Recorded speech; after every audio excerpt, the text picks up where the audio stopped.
Adventurer's Guide to the Yol'Najj Forest. Now, this seems pretty appropriate since this was a zine that was put out for Zinequest 2, which, if you don't know what Zinequest is, it's basically a Kickstarter initiative to encourage people to put out RPG zines. And Zinequest 3 is currently going strong, so I wanted to look back at some of the stuff that I've got from previous Zinequests, and this is one such example. So, the Adventurer's Guide to the Yol'Najj Forest, I'm going to be taking a look through it, and as you can see, nice cover, done in a slightly sort of graphic, cartoony style, which I quite like. It's available now on itch.io for $7.99 US, and as you can see from the front page, it was created by Zella Illustration and edited by Nicholas Johnson.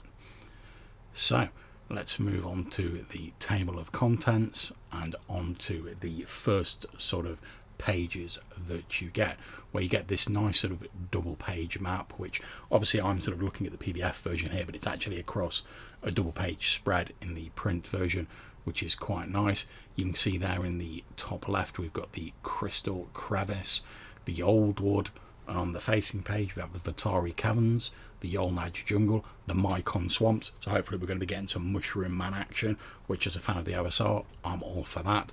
And then we have the Cutting Field, which is interesting because, as we'll find out later on, the Cutting Field is not only a place where large swathes of the forest in the area have been felled, it also has a double meaning because it's become a bit of a battleground for the groups that both want to preserve the forest and those that want to exploit it. So there's a nice bit of a double meaning there, and I love this map. It's very simple, not overly fussy, but there's lots of nice little details in it. So if you look just below where it says Crystal Crevice, you can see a couple of angry looking tree men. There's lots of little caverns dotted everywhere, but it's nice and clear and not too overly fussy, which I like, and I think it'd be very useful in a game. Now, it doesn't seem, from what I've seen so far, to have specific measurements or hexes or anything like that on, but I expect that's been done deliberately so that the GM of the game can actually sort of set their own measurements, and it can be sort of parachuted or dropped into your campaign, which is part of the point of this. I suppose it's a mini setting, if you want to put it that way. So as we move on, we get a little introduction from Zeshio, and he's describing it as a setting that games masters can incorporate into their fantasy campaigns. Has a variety of areas for adventurers and questing, and is currently embroiled in a conflict. Basically, it's set in an ancient and powerful forest that draws its essence from a magical ley line. Due to something that's occurred, it's been corrupted, and there's this strange sort of crystalline disease and creatures that are threatening the forest. Certain people are trying to exploit the forest, some people are trying to protect it, some people are investigating this crystal plague. There's a lot of stuff going on. And now, obviously, I'm not going to be going through all of this in massive detail. I encourage you to give it a look yourself, but I will be talking about things that happen in the campaign. So if you're going to be playing in this, maybe wait until you've done that a little bit before you watch this review.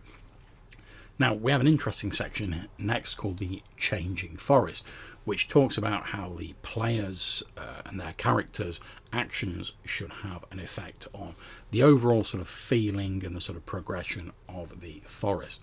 And this is depicted on two sliding scales measured by the health and death scale and the order and chaos scale. There's like two sort of axes. They both start at 0, and the player's quests or adventures can sort of move those scales on the axis. The zine advises that for regular quests and actions, you assign 1 point on the health and death scale and 1 on the order and chaos scale. For large quests and actions, it says you can assign up to 3 points on those two axes, sort of splitting them between the two, I believe. And it gives you a couple of examples. Helping a merchant travel across a swamp would be a regular quest, while exploring a multifaceted solution to the crystal disease would be a large quest. And we get a bit of a description of what the various scales mean. So as the forest gains health, it's when the forest is being used sustainably and you're reducing damage to it. Death is when you're committing actions that increase the destruction of the forest, promote unsustainable harvesting, or spread the crystal disease. Order is when you're committing actions that support commerce and infrastructure and all sort of facets of civilization. Whereas chaos is when you're committing actions that cause mistrust or hostility across settlements, reducing trade and generally taking things back to a wilder, more sort of primal footing. And we get, as you can probably see there, we get a little sort of pictographic representation of those axes, which, to be honest, if you're running this face to face, you could print out and you could sort of tick them off as you were going along. And it explains how you deal with the different levels of intensity. So what you basically do is, to determine what the current forest situation is, you look at the two variables with the most points, and there's 4 possible combinations: health and order, health and chaos, death and order, and death and chaos. And then you look at both scales and you count the one with the highest zone of intensity, and you can see that there's 3 zones of intensity based on the little chart that's sort of up there. Basically, when you get into intensity 3, that's sort of like the end game on whatever particular axis you've moved on. Like, things can't be changed once you've reached that. And we get a breakdown of what the various different intensities mean for the different combinations. So let's take a quick look at one here. We're going to look at the first one, which is chaos and health. If you get to intensity 1, the forest is healthy, but the crystal disease is starting to infect wildlife. Trading slows, prices go up. Intensity 2, the wildlife is heavily affected by crystal diseases. Their skin's covered in crystal shards, and they actively attack settlements. All the faction infighting increases. Intensity 3, which, as I say, is the sort of point of no return. The crystal disease has merged with the forest, forming a symbiotic relationship. Wildlife grows random crystalline mutations. The great worm's prison is nullified and the worm escapes. We'll get onto the great worm later. Now that it is freed, it seeks to destroy all settlements in the region.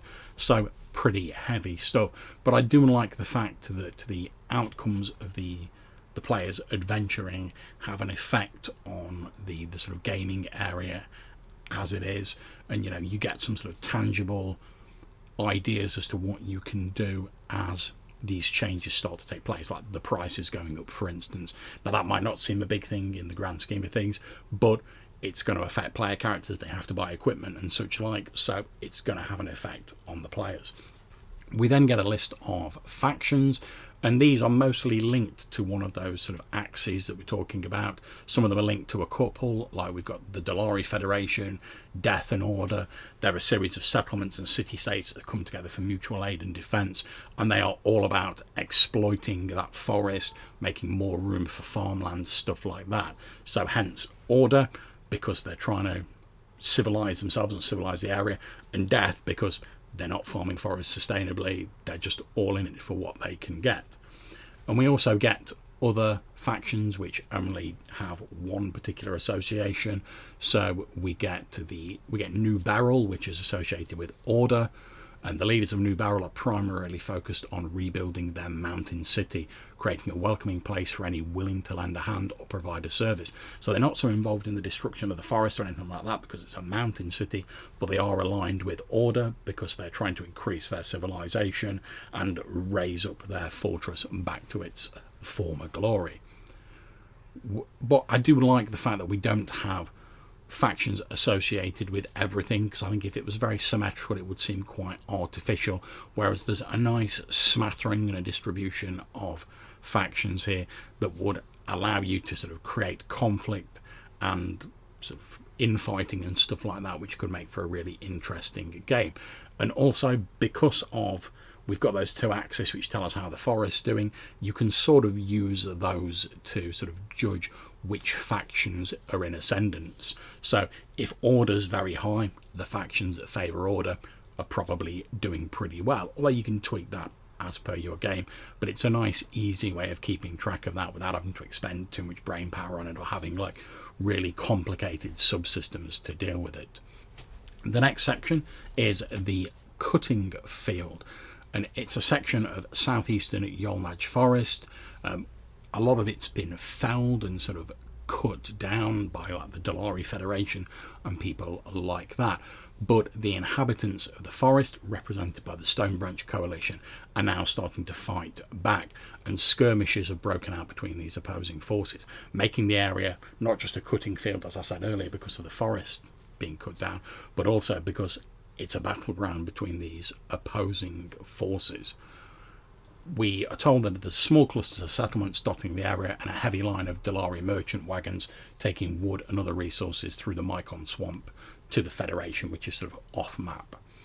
We get some unique flora and fauna, which ranges from the corpse flower, which drains fluid from dead animals and people, storing it in their bulbs for energy, attracting mosquitoes which can spread this horrible disease called bedroll death. We get the cutters, which are interesting because these are aberrations rising from the soldiers killed on the cutting field. And basically they're a conglomeration of different body parts and sort of undead bits and pieces that have risen up and now wander around, sort of like attacking people rapidly. And we don't really get any sort of full rules for them, like in terms of stats, and you'll find this throughout the zine. It's pretty stat light, and I presume that's so that as many GMs can use it in different games as possible.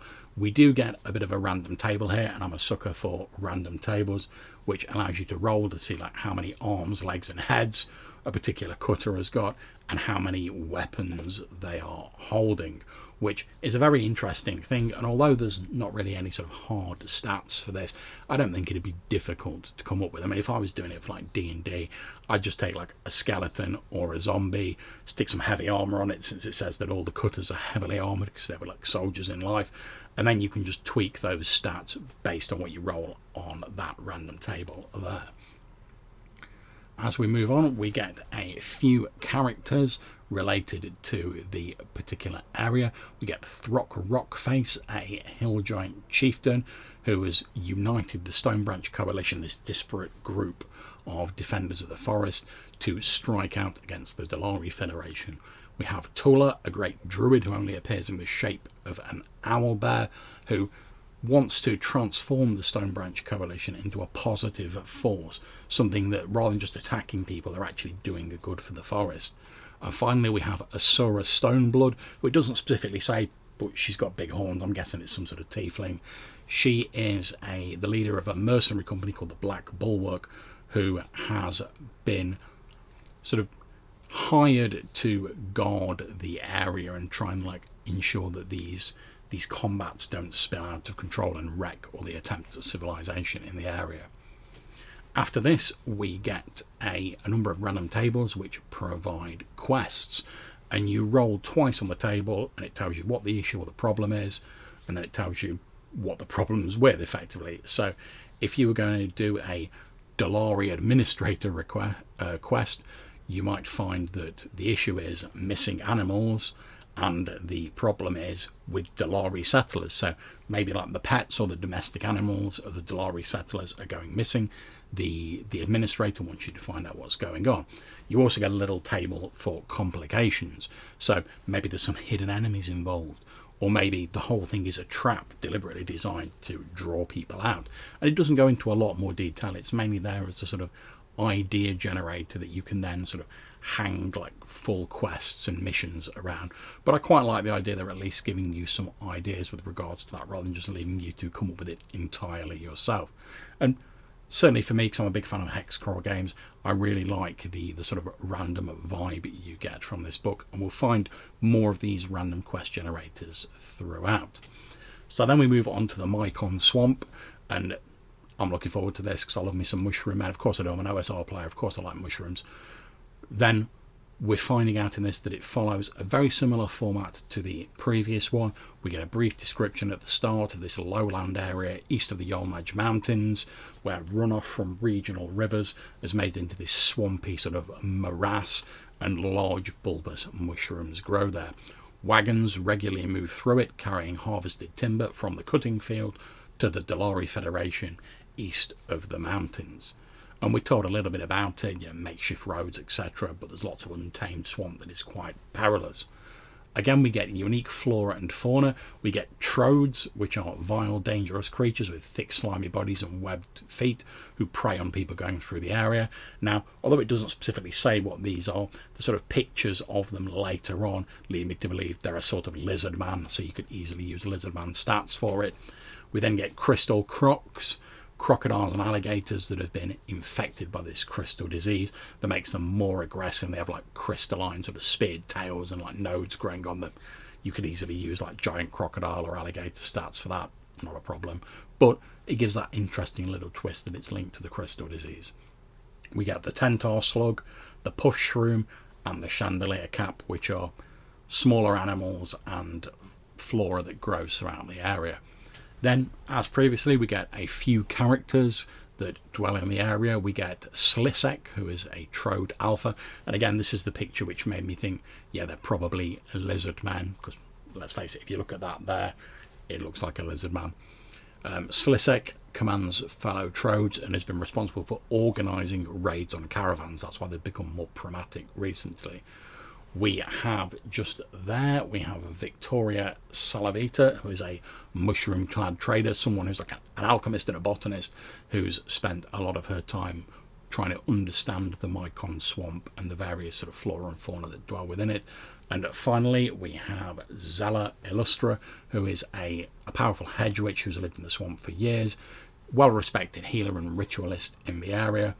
Originally escaped persecution from elsewhere for practicing unlicensed magic. She does what she thinks is right and doesn't listen to any of the sort of authorities. But she does have elven heritage and is covered in these ritualistic tattoos. So again, not a lot of detail, but enough to sort of get you going and give you some interesting ideas. We then have a random breakdown of quests, like a little chart like we did previously, which you can use to generate ideas. We then go on to the Yol'Najj Jungle itself, which is densely packed between the two fingers of the Yol'Najj mountain range, once home to the obsidian hammer clan of dwarves, and there's ruins and decrepit outposts dotted around. So already we're seeding things for like why you'd find dungeons in this area. Beryl, as we mentioned earlier, is a city in the mountains for the dwarves, completely in ruins, although a group of orcs, elves, giants and gnomes are trying to rebuild it. The settlers are hard-working and there's always need for more adventurers to explore the deeper regions of the city. So effectively we're setting up a mega dungeon there. Although you won't get like a mega dungeon map in this, you could easily plug in whatever your favourite sort of Dwarven Fortress style mega dungeon is. Travelling off the main route in the jungle is perilous, as you might expect. There's uneven terrain, vines, savage animals, stuff like that. We get some more flora and fauna, including Jungara ants, omnivorous carnivores that travel in groups as large colonies, vampire vines, which are pretty much what you'd expect, and jungle allosaurs, a small species of the allosaur dinosaur. And it's nice to see a bit of the Lost World sort of vibe bleeding in there. We get another couple of characters. We get Gronk Heaven Smasher, who is the orc overseer who led the first expedition to the Beryl ruins, and he's now sort of overseeing the rebuilding efforts.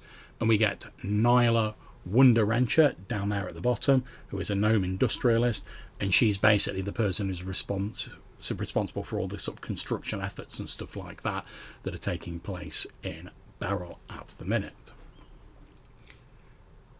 Moving on to the next page, we get New Beryl / Beryl Ruins. We're told the leader of New Beryl needs adventurers to help them explore and clear out the old ruins level by level. We're not told exactly how many levels there are, although it's implied on a map later on. We're told as adventurers clear out a floor of the ruins, the area is remodelled and new settlers move in. City growth provides resources and benefits for your party. And we're given a table to generate how many buildings there are on like a certain like floor of the ruins, how many other structures there are, and how many events might occur. And you roll a d10 3 times on that. And then we get separate subtables for the type of ruined buildings there are, where you could say like, oh, it's a great hall, and then you roll again to determine like a specific thing about it. So you might find, oh, we've got a temple that has a gargoyle head over the door. We get a table for ruined structures, things like obelisks, wooden bridges, dwarven statues, deactivated golems. And then we get a d6 table which you can roll twice on for rewards, which range from things like blacksmiths, gaining like faster travel speeds, mounts for sales and stuff like that. So again, you can roll enough not to generate an entire sort of dungeon, but enough to sort of give you an idea that you can then drop maps into of your own, and you can expand it as you see fit. We then move on to the Vatari Vertical Caverns. It's a grotesque and deformed area at the base of the mountain. It's littered with knotted blisterbark trees. We'll talk about them in a minute. They're quite unpleasant, that have round purple fruit on them. The Yol'Najj Mountains rise up behind the rocky field, and there's these rents in the sort of area that this sulphurous vapour rises from. Again, we're told more flora and fauna for this area. There's like sulphur imps, there's blisterbark trees, which are relatively uncommon apart from this area. They thrive on the warm ground and sulphur-rich soil. The fruit of the tree looks like large plums, but it's toxic to most humanoids. The fruit juice blisters skin on contact, so like I say, fairly unpleasant. We have the crusted boar, which is a boar with these hardened sort of keratin armoured plates on its back, which allows it to eat the rotted fruits on the floor and ignore the sulphur imps, whose favourite tactic is to like throw blisterbark fruit at people below them, relying on the sort of unpleasant effects of the fruit's juice to deal with them. And last but by no means least, we mentioned it earlier, we're talking about the world worm. It's a monstrous tunnelling sort of giant purple worm style creature, but luckily ages ago it was wrestled into submission and anchored in a magical flower by the god Tusk. It remains imprisoned by the Bunai tribe, who maintain the wards around it. However, even though its bottom half is held in place by the flowering vine, it can strike at distances up to 160 feet, 50 metres, completely devouring anything to satiate its undying hunger. And as we found out earlier, if things go really wrong in the forest, this creature can slip its bounds and become a vast danger to everyone in the area. We get a few characters for this area again. We get Shinzala, a Bunai cleric, a young troll who wants to use the power bestowed on him to help serve other members of the forest. We get Kuyumph Tarami, a human warlock who gets her power from the actual will of the forest, and Fitz Fireweaver, who is a member of the Infinite Order of the Worm and is a warlock. He is the leader of the strike force for the Infinite Order of the Worm, leading groups on missions to disrupt settlements and kill non-believers. We then get another table of random quest starters before moving on to the Older Wood, which is an elder grouping of massive 1,000-year-old trees.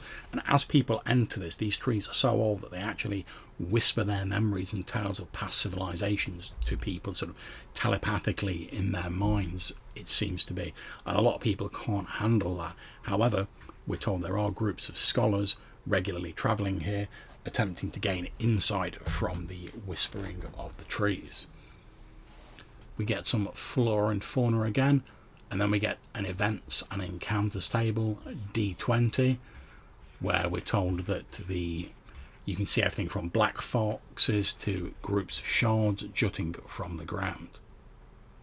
We get some characters and events, so from the black fox, a fey spirit, to Tika, an undead servant raised and abandoned by a lich, who now passively waits for the lich's return, doing menial jobs and such like. We get a subtable of quests, and then we get a map of Volax, the Crystal City. And it's a fairly simple map, done again in this sort of cartoony, non-too-fussy style, which I really like and really suits the flavour of the book. I'm glad to see the sort of same style was preserved throughout. We're told in years long past, the great lich Illustra pulled a great crystal from the ground, forming an undead fortress which they used to terrorise the rest of the forest. After the lich was destroyed by a group of druids, a series of scholars and wizards moved into the crystal to study the power of the old wood.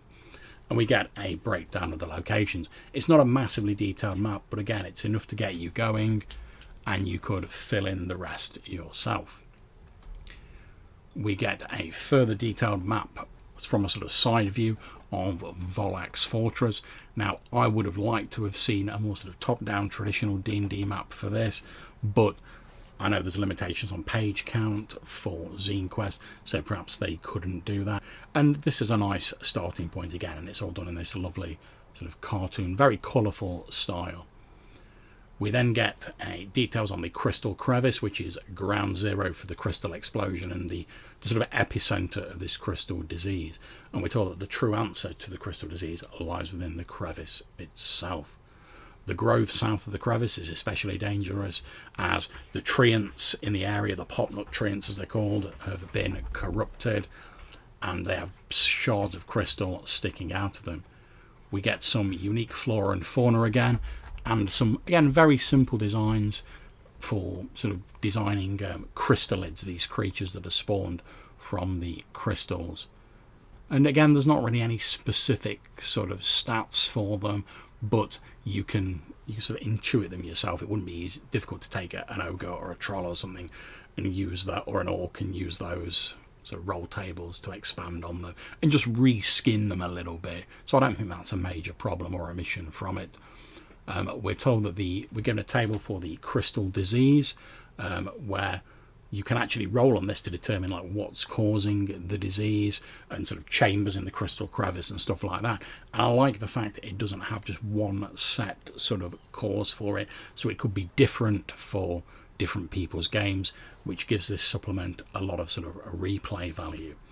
We get a section on gear from Leatherleaf Gear, which is made from tanned leaves, replacing standard leather. Slime ammunition made from Tentar slug fluid. Lots of really flavourful stuff in here. Again, no stats, but it wouldn't be difficult to come up with. We also have Fabled Forest Relics. There's 4 of these, which are more powerful sort of magical items, and each of them has like a little trigger sort of at the end of them. So to give you an example, we have the Thalmer clan hammer. Lost deep in the bowels of the Beryl ruins, the Thalmer clan hammer was once held by the dwarven king Harold Thalmer. It said it inspires those around them to work harder and speeds the construction of Beryl. When used in combat for the first time, it adds 2 order point to the forest outcomes chart. So I like the fact that using these really powerful items has an effect on the game. We then get some plot hooks, and these are just sort of a simple, sort of almost like bullet point style events that you can have occur whilst the game is going on, related to various different areas, and they're all quite interesting. And finally, we get a conclusion where we're told that as the final state of the forest unfolds, describe the aftermath. Inhabitants and factions will respond differently. Perhaps creatures will flee the forest, or flocks of new settlers might come in. And then we get a thanks to the Kickstarter backers and the people who have been involved in it. And there's the back cover of it. So, and I've got to say, I'm quite a big fan of this. I really enjoyed reading through it. It's an interesting little mini campaign. I love the art style. I think the fact that there's not really any set stats in it makes it very easy to drop into a game. Although perhaps if you're a slightly less experienced GM, you might find it a little bit more daunting.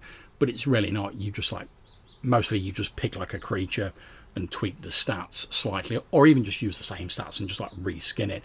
I mean, there's the old sort of trope in OSR, you know, if in doubt, use a bare stats and just reskin it. So with this crystalline creature, you could easily say, oh, you see this horrible like crystalline sort of creature crawling towards you with shards of crystal jutting out it, and then just use bare stats. I think that'd be absolutely fine. But I think if you're looking for an interesting sort of little mini campaign setting, something you can drop into your own campaign, or something that will give you enough adventure fodder to be a campaign in its own rights, you could do far worse than the Adventurer's Guide to the Yol'Najj Forest. Like I say, it's available for $7.99 US on itch.io, and I'll put a link in the description of this episode. But if you're interested in that, I highly recommend giving it a look. It's an interesting little zine and has an awful lot to offer in terms of ideas and sort of ways in which you can run a campaign like this and have players' actions really affect their surroundings. I think that's a really great thing. So hopefully you've enjoyed this episode, and the noise of my cat alternately clawing to get in or get out of the room hasn't been too distracting. Until I see you next time, take care, stay safe, and whatever you're playing, have fun.